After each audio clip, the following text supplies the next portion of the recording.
Vamos lá, vamos voltar. Falar mais um pouquinho aí, encher a nossa teoria. Bom, prova de esbulho agora. Falamos da turbação, agora vamos falar de esbulho. A hipótese efetiva de privação da posse. Aqui eu já tenho perda da posse contra a vontade do possuidor. E eu tenho alguns cuidados. Quer ver? Primeiro cuidado que eu tenho que ter. Prazo de ano e dia para esbulho clandestino. Pá! Como é que eu conto isso? Porque se o esbulho é clandestino, é o famoso ele não sabia. Ele não sabia. Eu conto do conhecimento da prática do ato. Então, sem chance de desforço imediato. Porque se eu tenho chance de desforço imediato, eu poderia até falar de autotutela, né?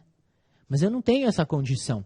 Então, a prática de ano e dia, para fins de ingresso da ação possessória pelo rito especial, ela decorre da efetiva indicação do conhecimento da prática do ato. Olha, tomei conhecimento em tal dia, estava viajando, ou fiquei hospitalizado durante muito tempo.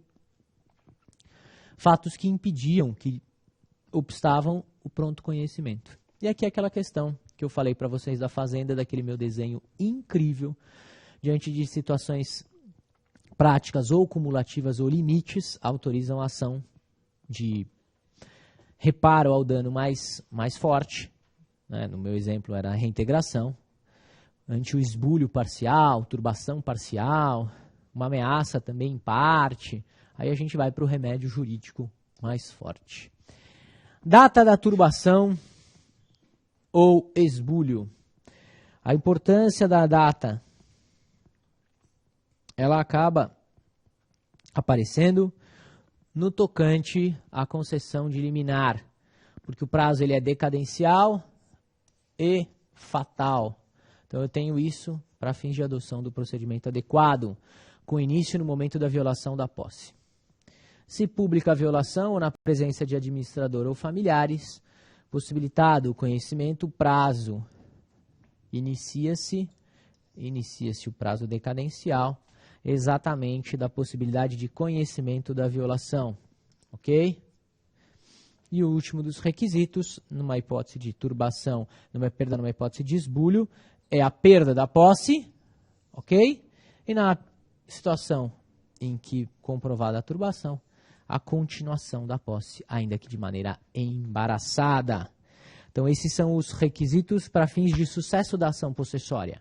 O que vocês vão identificar ao julgar uma ação possessória? 1. Se tinha a prova da posse. 2. Se houve esbulho. Ou turbação, né? Sei lá qual é o vício trazido no meu probleminha. E 3. No momento da sentença, se há continuação da posse, e aí eu vou partir para uma sentença de manutenção, ou se há uma perda, e aí eu parto para uma reintegração. Tá bom? O artigo 555, ele traz cumulação de pedidos. Quais são os pedidos que podem ser cumulados com a reintegração ou a manutenção com a tutela possessória? Primeiro dos pedidos, reparação de dano decorrentes da agressão à posse. Bom, se eu estou falando de reparação de dano, agora eu vou ter que comprovar prejuízo, né? O prejuízo que é dispensado para tutela possessória,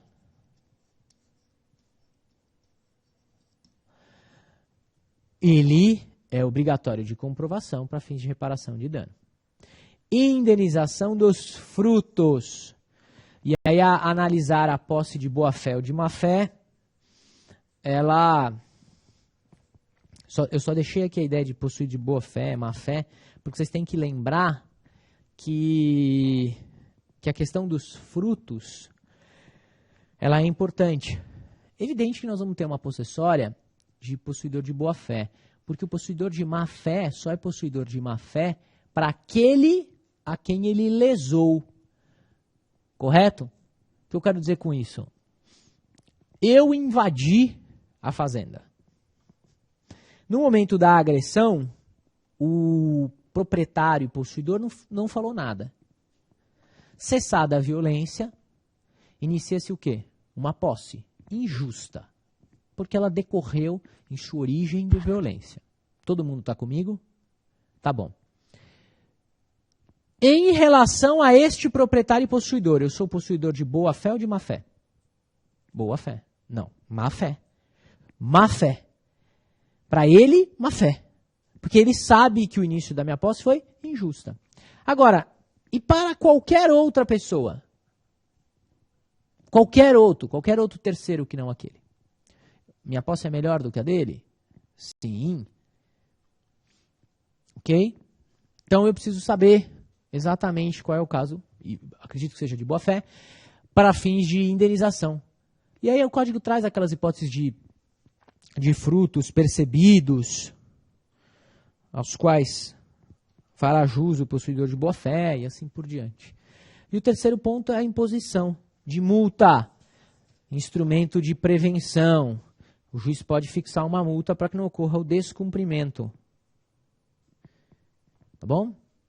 Para que não ocorra o descumprimento da tutela possessória. Sempre lembrando que a multa pode ser estabelecida conforme a periodicidade que se mostrar mais adequada ao caso concreto. Né? Vocês já tiveram na aula passada. Procedimentos especiais e a medida liminar, de manutenção ou de reintegração. Remédio concedido conforme o grau da intensidade da violação, e diante dessa fungibilidade das demandas, eu posso ter uma ação tendo sido iniciada diante de uma manutenção, a necessidade de uma manutenção, mas no momento da apreciação da tutela já é o caso de reintegração. Perfeito. O juiz, pela fungibilidade, ele pode sim conceder a tutela mais adequada. Se eu estou falando de força nova, na verdade é de lesão nova, né? É muito comum a gente ouvir na doutrina, não, força nova e força velha. Mas não é força nova, é a lesão. O vício é novo, é menos de ano e dia. Menos ano e dia. E aqui, força velha mais ano e dia. Liminar de plano após audiência de justificação, com a citação do réu. O réu tem que ser citado para audiência de justificação. Força velha, liminar, aí é o rito comum. Nós estamos falando das tutelas de urgência de evidência. Aqui no caso, até pela pretensão, ela tem uma natureza de liminar, de tutela antecipada, apesar de não ser uma tutela de urgência necessariamente. Por que eu estou dizendo? Eu cravei que não necessariamente numa ação possessória de força velha, a liminar do rito comum, apesar de ter natureza antecipatória, não é necessariamente uma tutela de urgência. Alguém consegue responder essa? É requisito da ação possessória o prejuízo? Da ação possessória o prejuízo é requisito? Não, não é. O prejuízo não é requisito, gente. Lembrem disso, por favor. O que significa? Pode ser que eu tenha prejuízo. Bom, se eu tenho prejuízo, eu alego e peço. Mas não é requisito da possessória. O requisito da possessória para sucesso é: eu tinha, perdi e quero. Se o juiz conseguir enxergar que eu tinha a posse, prova da posse, que eu perdi em razão desta ação indevida, injusta, ele me concede o benefício da tutela possessória. Acabou. Então eu não tenho o requisito da urgência porque não há prejuízo na demora. Ah, não, Alberto, no meu caso há. Então tudo bem. Então você, diante de uma contextualização de um problema, achou um prejuízo e diante do prejuízo devidamente identificado, a tutela passou a ser uma tutela de urgência. Mas até então não era. Até então não era. Tá bom? Trabalharemos aqui com a tutela de evidência. O réu, esse foi o último ponto que eu não falei nada, o réu participa da audiência de maneira limitada. O que significa ele participar de maneira limitada? Significa que ele vai... o réu pode fazer perguntas na audiência? Pode. Mas o réu pode ir na audiência produzir as provas do seu melhor direito? Não, porque aquela nem é instrução. Aquela é uma audiência em sendo realizada, audiência de justificação, é uma audiência para que o autor justifique a necessidade e o preenchimento dos requisitos para a tutela liminar. Então, não é o momento para que o réu produza provas do seu direito. Mas ele pode fazer as perguntas, pode contraditar as testemunhas do autor, sem problema nenhum. Isso fica mais claro aqui, tá, gente? Ó, nesse próximo slide em que eu falo um pouquinho mais da audiência de justificação, audiência que é designada para que o autor demonstre a necessidade e o direito que lhe assiste da tutela liminar. Então, objetivo.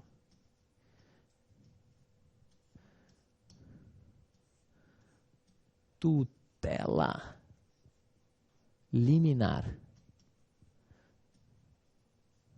Autor. Tá bom? A designação da audiência. Determinação do juiz para que a parte justifique o alegado. É uma faculdade ou um dever? O que eu quero dizer com isso? A parte só solicita a concessão da tutela possessória.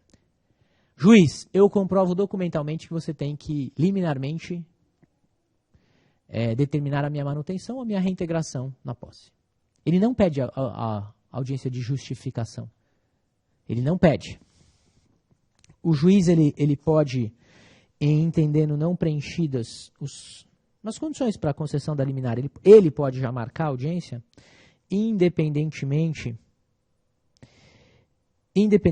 de solicitação da parte. É dever dele ou não? Ou seja, ó, você pediu para eu conceder a tutela com os documentos. Eu acho que não está presente, não estão presentes os requisitos. Acabou. Indefiro a liminar, segue o processo. Ou não. Se ele entender que não estão presentes os requisitos, ele deve marcar a audiência de justificação? Ele deve marcar a audiência de justificação? Eu já vi julgados para os dois lados, vou confessar. Mas eu acredito que aqui a resposta mais segura, mais tranquila, é dizer que é um dever, tá? É um dever dele. O juiz, coloquem assim então, embaixo dessa pergunta. O juiz, entendendo que não estão presentes, ou melhor, que não estão comprovados, o juiz entendendo que não estão comprovados de plano, o juiz entendendo que não estão comprovados de plano os requisitos para a concessão da medida liminar possessória, não estão comprovados os requisitos para a concessão de plano da medida liminar possessória, caixa alta, sorriso maroto, piscando, deverá designar audiência de justificação. Deverá designar audiência de justificação. Tá bom? Certo. Eu já falei que o réu deverá ser citado para audiência. Artigo 562. Há crítica aqui no tocante à citação, que a citação sempre foi momento oportuno para ciência e defesa do réu no processo, mas aqui no caso a gente não tem defesa dele no processo, apenas a participação. E eu fiz questão de trazer essa situação, eu não falei antes, mas eu deixei anotado aqui por excesso de cuidado. É indispensável a citação? É indispensável. Mas vai que é muito do mal nosso examinador, eu fiz questão de trazer um informativo que eu acho que é legal. Um informativo, uma decisão trazida no informativo 523 do STJ, do recurso especial da ministra Nancy Andrighi. A ausência de citação para audiência de justificação não gera nulidade absoluta. E aí o caso era discutido o quê? Réu, você não foi citado para audiência de justificação, mas isso gerou prejuízo.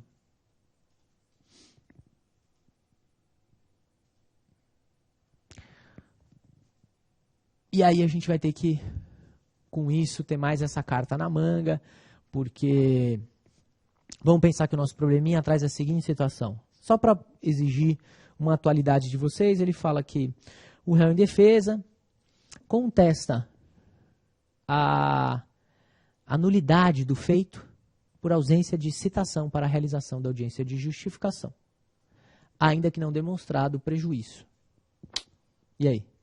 Aí vocês ficam, e agora? Vou anular tudo? Não vou anular tudo? O que eu faço? Como é que eu faço para rebater essa questão que foi trazida pelo demandado no meu probleminha prático? Se vocês tiverem condição de lembrar, vocês podem aí dizer que conforme a jurisprudência do STJ, a ausência de citação para audiência de justificação não gera anulidade absoluta, né, desde que dada a oportunidade de manifestação e revisão da decisão e assim por diante, a gente teria como escapar dessa alegação no nosso probleminha. Tá? O que mais? Vamos continuar aqui. Contestação. Foi dada a liminar, eu tenho a contestação do réu. Prazo de 15 dias úteis. Lembrem, esses dias incríveis úteis. Em que, na defesa, poderá sim o réu apresentar pedido de retenção por benfeitorias. Opa! Esse é o momento adequado para que o réu apresente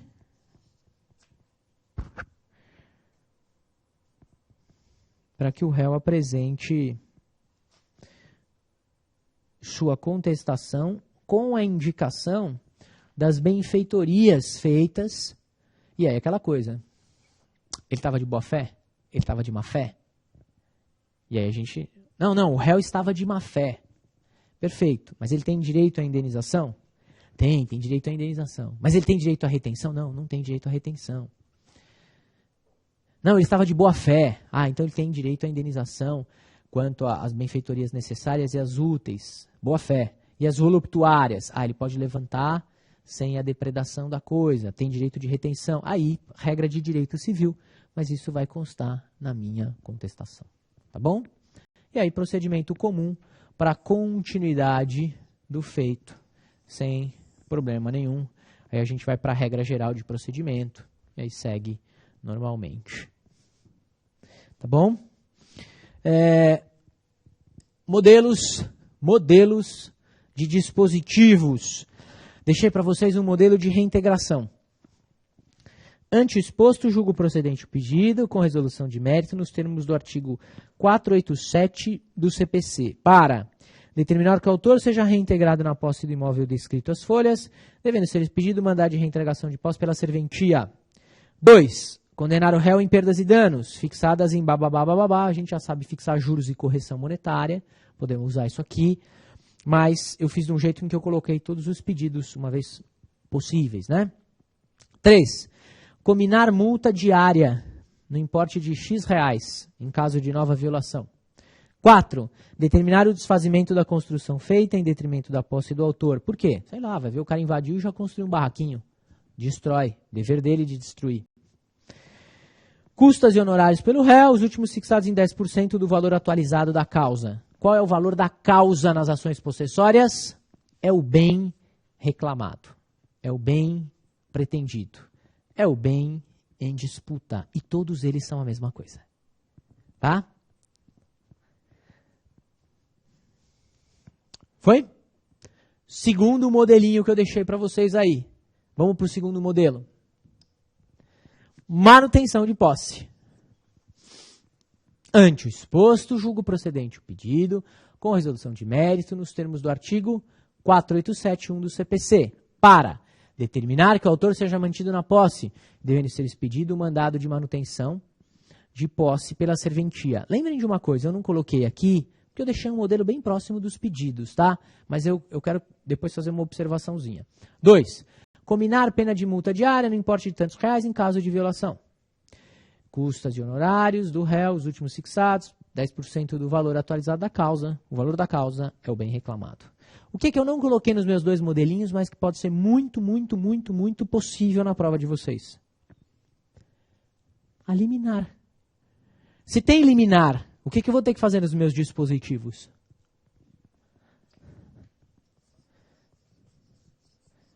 Confirmar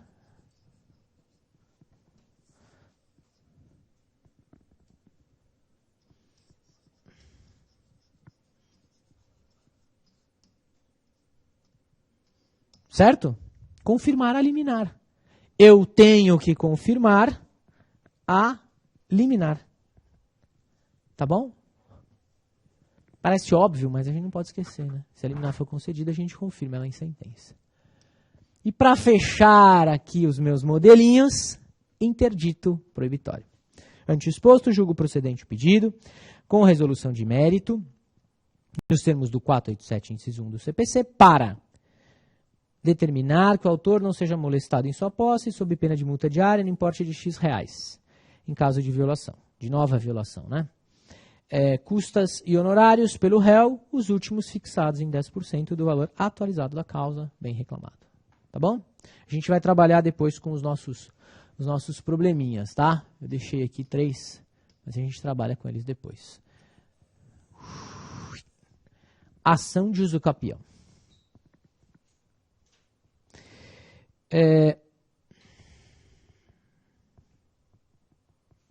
O que eu faço nas ações de usucapião e quais os cuidados que a gente vai ter que ter?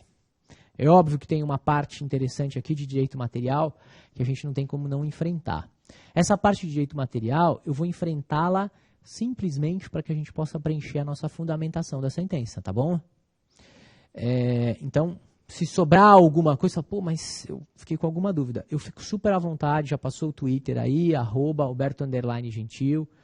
Vocês me caçam no Facebook, Alberto Gentil de Almeida Pedroso. Eu respondo super numa boa. Vou tentar fazer só uma exposição um pouquinho mais dinâmica para a gente ver aonde pega na minha sentença cível no tocante às ações possessórias. Então, um namoro com o direito material, mas o casamento com o processo, para a gente poder fazer essa sentença funcionar. Então, vamos lá. Modo originário de aquisição da propriedade e de outros direitos reais. Por que os direitos reais? Porque eu posso ter ação de uso capião para servidão, ação de uso capião para direito de superfície e assim por diante.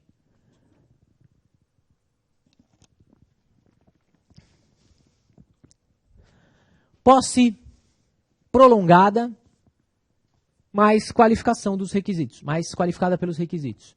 Então, o que é que eu tenho? Isso é importante. Vou colocar para vocês aqui. Toda vez que eu tiver uma posse de prazo alto, eu tenho automaticamente uma diminuição dos requisitos. Por outro lado, toda vez que eu tiver uma diminuição de requisitos, uma diminuição no lapso temporal da posse, eu vou ter, por outro lado, um acréscimo de requisitos. Então, esses dois vetores vão sempre funcionar assim. Posse prolongada, requisitos mínimos, uma diminuição de requisitos. Posse diminuída, qualificação dos requisitos. Eu tenho mais requisitos. Bens passíveis de uso capião, focado aqui nas minhas ações de uso capião. Pode ser bem imóvel? Pode, mas eu vou focar nos bens imóveis. Tá? Bens imóveis. Primeiro ponto para a gente trabalhar, muito comum. Área comum de condomínio edilício. As áreas comuns, por norma cogente, são inalienáveis separadamente da unidade autônoma. Não podem ser usadas com exclusividade por um dos condôminos, razão pela qual não podem ser usucapidas por um contra os demais. Gente, vou confessar uma coisa para vocês. Vocês devem estar falando assim, não, isso é muito louco, né? É óbvio que a área comum não pode ser objeto de justiça, isso é evidente. Mas eu já vi alguns gênios da lâmpada ingressando com esse tipo de ação. Como é que isso funciona? Vou contar para vocês. Eu já falei para vocês que eu fui juiz na praia, no litoral. Não contei isso para vocês? Eu fui. Alberto, você gosta de praia? Cidades praianas, você gosta? Gosto. Acho legal, aquela coisa de você andar no calçadão, sorvetinho. Gostoso. Você gosta de praia? Não, odeio. Odeio. Com todas as forças do planeta. Eu acho que a combinação de areia, água salgada e sol é uma combinação do capeta. Você fica ali todo salgado, né? Eu odeio isso, odeio. Vamos asfaltar a praia? Eu vou pra praia. Não, a praia não é asfaltada, então eu não vou. É simples assim. Minha irmã adora, ama a praia. Eu odeio. Pronto, simples. Mas você vai a uma cidade que tem a praia? Lógico que eu vou. Não tem problema nenhum com isso. Se tiver uma piscina, fechou. Fico ali na piscina. Bom, mas a praia tem as suas peculiaridades. Ainda mais quando a cidade praiana não é uma cidade em que as pessoas efetivamente assim, têm uma vida própria muito grande. Então, aqui no estado de São Paulo, a gente tem muitas cidades que você tem pessoas que moram na praia, mas o grande boom, né? Quando é que bomba a praia? No verão e assim por diante. Tá. Mas a maior parte do tempo, às vezes no prédio, mora uma pessoa, não mora ninguém no prédio e assim por diante. Eu já peguei algumas situações e eu vou mostrar só a filosofia. Aí as situações vocês preenchem do jeito que vocês quiserem. Eu, quando estava na praia, era juiz na praia, eu não morava na praia. Eu subia e descia todo dia. São Paulo, praia. E voltava, todo dia. Mas quando era feriado, volta de feriado, eu não precisava voltar. Vocês conseguem enxergar isso? Por quê? Porque as pessoas voltam para São Paulo porque elas trabalham aqui. Eu não, eu trabalhava lá. Então eu não voltava. Nessas hipóteses, eu tinha um esquema no hotel, com o hotel que era o seguinte, eu não durmo aqui. Se eu for dormir, eu te aviso. O cara falava o seguinte, eu sempre vou ter um quarto para você. Se eu não tiver, eu te aviso. Beleza. Então eu tinha esse acerto com o cara do hotel. E ele me ligou e falou, não tenho quarto. Falei, mas hoje eu não queria voltar, mó trânsito e tal. Bom, um amigo meu falou, Alberto, eu tenho um apartamento. Fica aí, dorme aí. Falei, beleza, tá bom. Então eu chego tal hora, eu vou deixar a chave com você. Aonde eu paro na garagem? Ele, para onde você quiser. Falei, como aonde eu quiser? Ele falou, cara, volta de feriado, não vai ter ninguém lá. Falei, mas aonde eu quiser? Para na porta da garagem, atravessado no corredor, ninguém tá nem aí. Só mora uma pessoa no prédio. O cara mora na cobertura e ele não tem carro. E o resto, não mora mais ninguém. Deixa o carro aonde você quiser, do jeito que você quiser. Eu achei estranho, confesso. Deixei o carro meio de atravessado, assim, tipo, abusando de umas 2 vagas. Até porque o condomínio era ele mesmo, né? Mas realmente não tinha ninguém na garagem. Ninguém. E morava só um cara lá. Ou seja, são prédios que praticamente não são habitados o ano inteiro. Onde eu quero chegar? Imaginem que isso pode acontecer, que você tem uma piscina que fica em cima do último andar. Piscina. E a piscina é do condomínio. Aí dá infiltração, isso e aquilo, ninguém conserta, ninguém arruma. O cara vai pra praia só pra não ter problema, enche o saco. E a coisa vai correndo frouxa. O morador do último andar é o único que mora no prédio. Ele faz o quê? Ele arruma a infiltração, arruma tudo, cobra do condomínio, e o condomínio fala, não vou pagar. O que ele faz? Ele fala, só moro eu aqui, sou eu que cuido de tudo, quer saber? Vou chumbar a porta de acesso à piscina e abrir do meu apartamento. Aí a piscina fica só para mim. Tá. Então, mas rapidamente as pessoas vão observar e vão reclamar. Será que vão?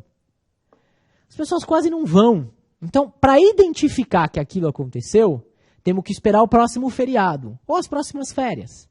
E ainda quando ela chegar, vai ter muito morador que vai falar, não vim aqui para ter problema. O cara fez isso, o cara é louco, deixa ele. Eu vou para a praia. Então, o que eu estou querendo dizer? Às vezes, o cara teve essa ideia brilhante e demora para entrar uma ação processual e tal. A tal ponto que ele fala, quer saber? Acho que rola uns capião, hein? Tô aqui, sou eu que cuido. Chumbei, ninguém falou nada. Reclamaram no começo e agora não estão falando mais nada. O pessoal me xinga na rua, mas eu não ligo. Aí ele vai e acha que pode entrar com a ação de uso capião. Ele pode? Não pode. Não pode. Outro exemplo, esse exemplo passou na televisão. Então acho que fica mais fácil de vocês visualizarem. Tinha um programa que chamava O Conciliador. E um desses episódios acontecia a seguinte situação. Uma das moradoras falava assim, olha, a outra deixa o cachorro e o papagaio no corredor. Faz muito barulho, eu não consigo trabalhar e eu trabalho em casa. Sou tradutora. Sei lá. Você fala, que estranho, no corredor do andar? Era um corredor comprido. E aí olha o que ela fez. Vou mostrar aqui em desenho. Bem rapidinho para vocês. Imagine, esse aqui é o corredor. Elevador. Elevador. Nós tínhamos uma porta aqui do final 1, do final 2, e aqui tinha o final 3. O que essa moradora fez? Ela passou aqui um portão com um porteiro eletrônico no corredor. E aí aquela fez tipo o quê? Um terracinho. Olha que incrível. Deixou a gaiola do papagaio, a casinha do cachorro. Ficava no corredor isso, no andar. Ela fez tipo um terraço para ela. É que hoje nos prédios já não pode mais subir, né? Essa coisa sobe a pizza e tal. Mas olha que legal. Nesse prédio, quando podia, subia, interfonava, subia. Aí o entregador subia, ele chegava aqui, ele tinha outro interfone para apertar. No próprio andar, só para atender ela. Você acha que uma pessoa que faz isso e acha que está certa, ela entra com uma ação de uso capião da área comum? É óbvio que ela entra, é evidente que ela entra. Então, por isso que a gente passa a ter uma série de julgados que justificariam essa situação. Tá bom? Vamos mais um pouquinho. Uso capião extraordinário, 1238 do Código Civil. Aquele que por 15 anos, de forma ininterrupta, sem oposição, possuir como seu imóvel, adquire a propriedade independentemente de título e boa-fé. Independentemente de título e boa-fé. A lei dispensa. Não são requisitos justo título e boa-fé. Então, se eu tenho uma ação de uso capião na minha prova e o problema fala um monte, mas um monte de boa-fé, eu até posso mostrar para o examinador que a boa-fé é dispensável de apreciação, não é requisito da lei e tal. Mas eu não preciso ficar me debruçando em 800 parágrafos sobre boa-fé, porque nem é requisito autorizador da uso capião extraordinária. Tudo bem? Pouco importa se ele está de boa-fé ou má-fé se ele ficou lá 15 anos. Podendo requerer ao juiz que assim o declare por sentença, o qual servirá de título para o registro no RI, né? O Cartório de Registro de Imóveis. O prazo estabelecido neste artigo, reduzir-se-á a 10 anos. Opa, reduzir prazo? Fica tranquilo, eu vou aumentar requisitos. E é o que acontece. Se o possuidor houver estabelecido no imóvel a sua moradia habitual ou nele realizado obras ou serviços de caráter produtivo. Tá bom? Agora, vou fazer uma análise dos requisitos na esfera processual. Posse. Que tipo de posse a uso capião exige? E eu só vou falar isso agora e não vou falar mais em nenhuma modalidade. Posse com ânimo de dono, posse sem oposição, posse contínua. O prazo, no meu caso da uso capião extraordinário, 15 anos e mais 10. Qual é o maior prazo prescricional previsto em lei para fins de uso capião? Vocês sabem? Qual é o maior prazo previsto em lei para uso capião? Não é 15 anos, tá bom, gente? Se vocês quiserem colocar uma notinha aqui, ó, notinha de rodapé, notinha observação, coloquem. O maior prazo prescricional ele está previsto no 1379 do Código Civil, lá no seu parágrafo, quando fala de servidão aparente. Se vocês puderem dar uma olhadinha no Código Civil, lá na servidão. O maior prazo previsto está no 1379, o prazo é de 20 anos. É evidente que foi uma comida de bola do legislador, porque no Código Civil de 16 era 20 anos a uso capião extraordinário. Ele reduziu para 15, mas a gente não teve aquela revisão bacana e o 1379 ficou com 20 anos. É o maior prazo de servidão. Olha que pergunta gostosa, o exame oral da magistratura São Paulo está aí. Você fala, né? O examinador está ali, com aquela cara de que ele não dormiu bem, teve uma noite difícil, você não consegue nem segurar um copo d'água sem tornar ele um tsunami. E ele fala para você, doutor, qual é o maior prazo prescricional previsto no Código Civil para fins de uso capião? Você olha bem para ele e fala 1379 no tocante à questão da servidão aparente. Excelência, se Vossa Excelência puder aumentar o nível de questões, porque eu acho que o nível idiota a gente já selecionou em momento anterior, e eu vim aqui para brilhar, vim aqui para arrebentar, e essa pergunta é um tanto quanto cretina. Fica tranquilo, ele está satisfeito e você está bombado, né? Mas essa é uma pergunta difícil, imagina, difícil, você é nervosinho e ele te manda uma dessa, botem aí, 1379, tá? Não façam isso nunca, pelo amor de Deus, hein? Quem está na banca para brilhar é o examinador, você está lá só para passar, tudo bem? Pelo amor de Deus. Bom, posse sem oposição. Vamos começar com os dois problemas que a gente tem aqui. Somente a impugnação feita por quem tenha legítimo interesse para tanto, como é o caso do proprietário, contra quem se visa usucapir, poderá retirar-lhe esta característica desde que o mesmo logre êxito em sua pretensão. Opa! Então o que significa isso? Significa que eu só tenho oposição quando essa oposição é uma oposição qualificada. Por que uma oposição qualificada? Simples. A única pessoa que pode quebrar a ideia de posse sem oposição é o proprietário.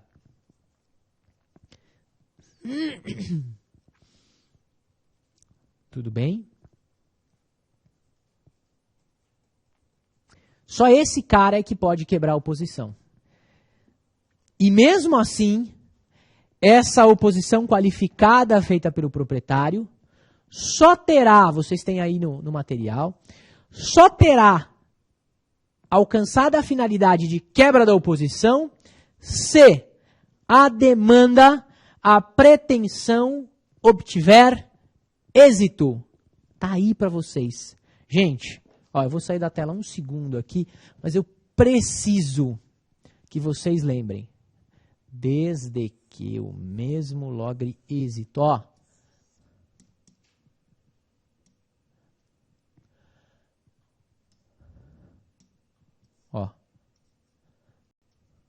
Caixa alta, sorriso maroto, piscando. Desde que o mesmo logre êxito em sua pretensão. Isso aqui é uma linguinha de fora. Não sabe? Não tem WhatsApp? Vocês entenderam isso? Se o proprietário entrar com a ação e ele perder a ação, não houve oposição.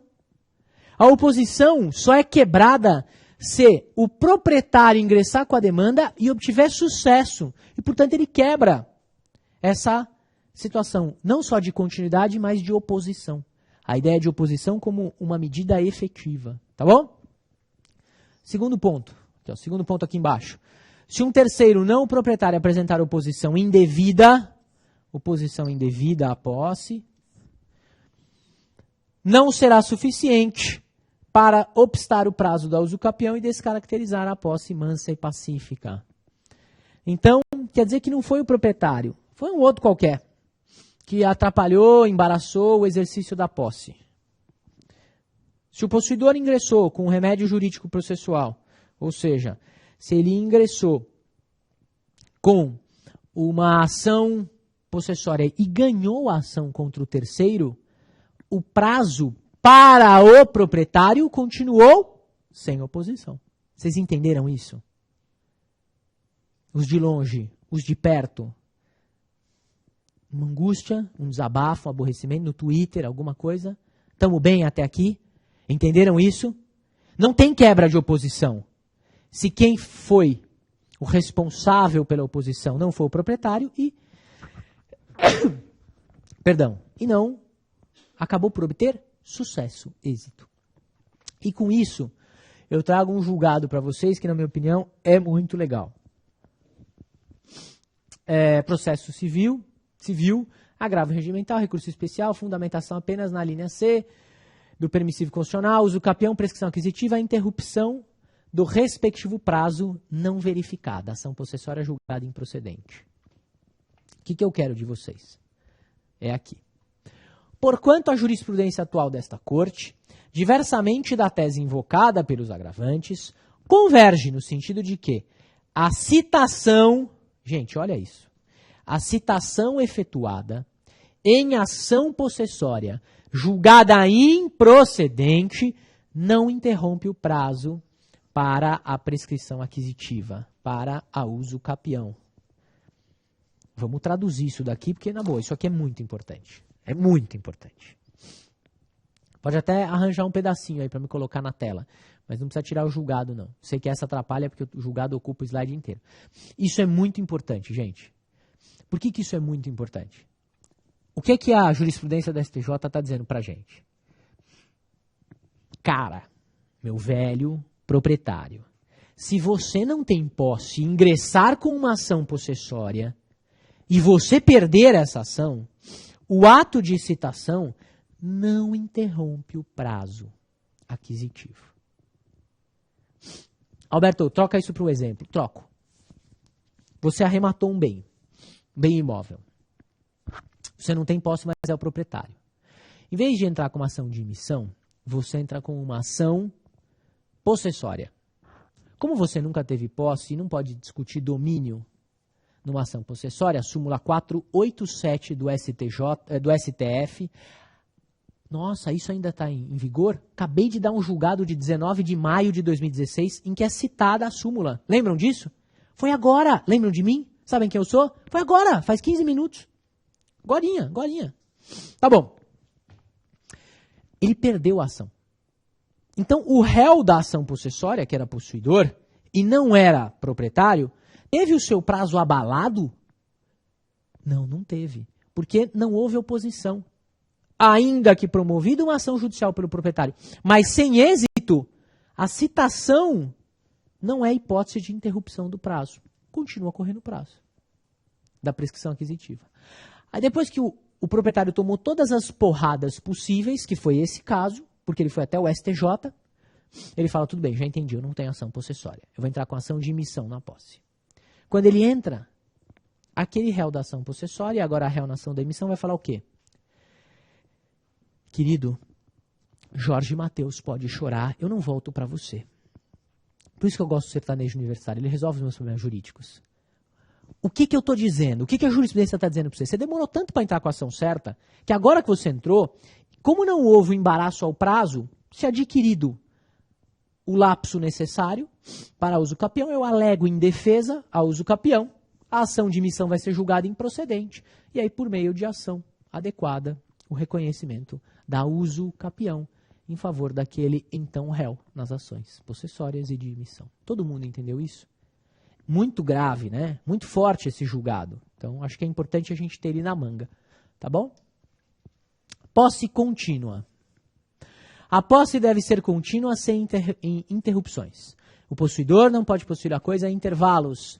É necessário que a tenha conservado durante todo o tempo e até o ajuizamento da ação de uso capião.